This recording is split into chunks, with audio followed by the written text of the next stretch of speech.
Rồi chào tất cả các bạn ha. Giờ coi dân Yamaha 105 ha.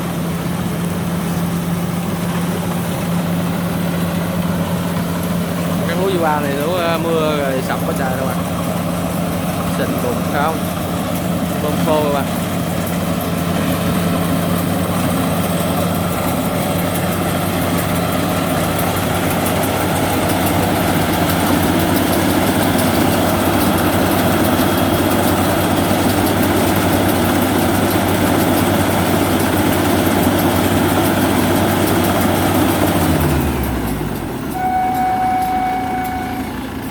Rồi chuyện lúa qua xong rồi đó, đổ lúa vô nè. Kia có 102 các bạn.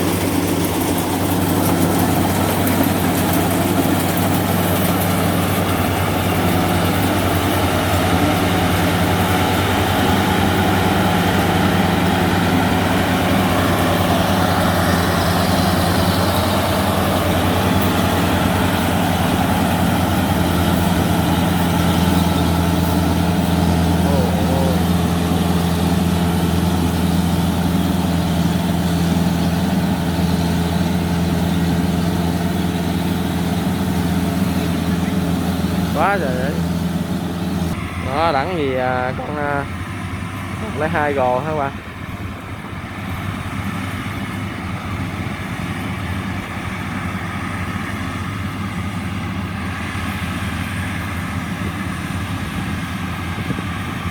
Mình quay cho các bạn xem lúa sập nữa các bạn.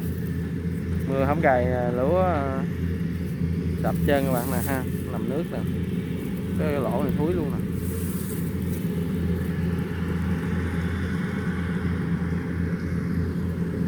Quá mưa rồi bơm dưới nhà ta bơm khô hả các bạn, tôi ruộng bơm khô rồi giờ sập tờ lưa chân,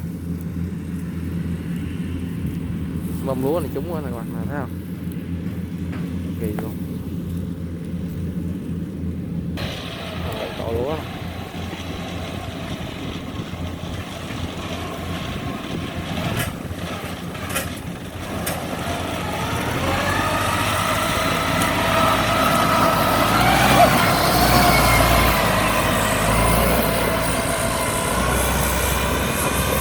ghê hồn.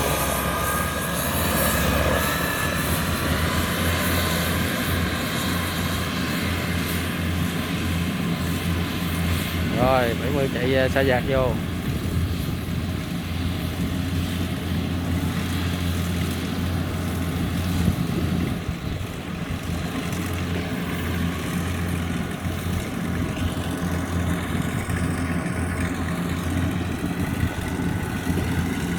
Ba miếng ba cây ha bạn, cây 102 và cây 105 ha. 105 gì Yamaha các bạn, Yamaha 105 chứ không phải Yamaha ha.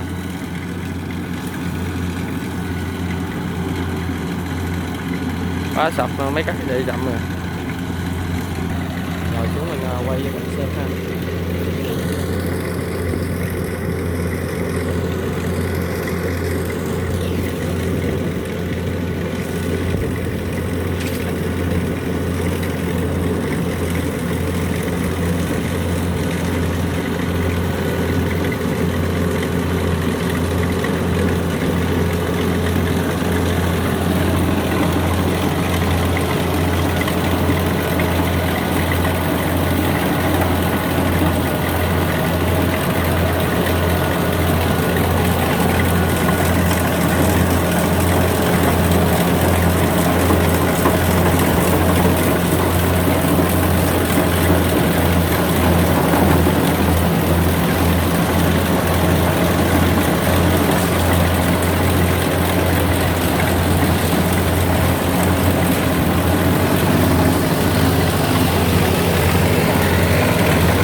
luôn.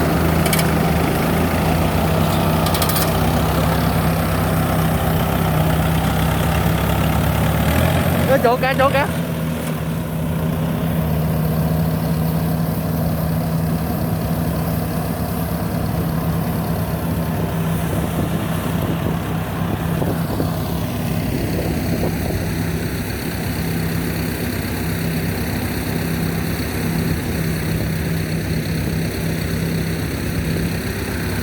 tiếp cột.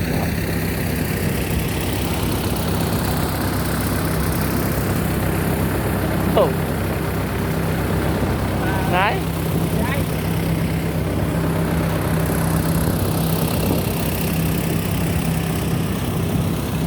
Rồi mấy anh này loại tranh thủ thời gian đi cắt lúa bông sóc lại cho tuổi ruộng cả hai bà.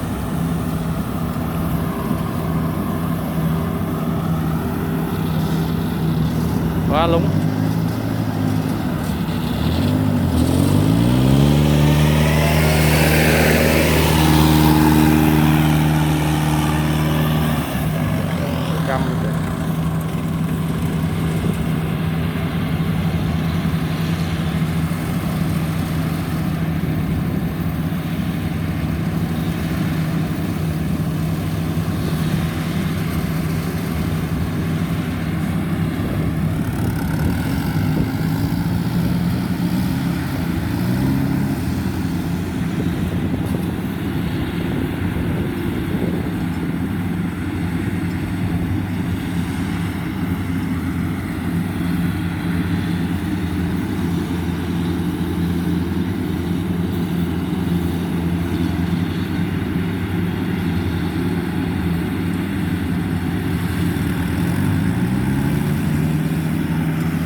Rồi hẹn các bạn những video tiếp theo mình ha. Mình sẽ quay tiếp tục vài video nữa về những xe của máy cắt này ha các bạn. Rồi cảm ơn các bạn đã xem và ủng hộ nha.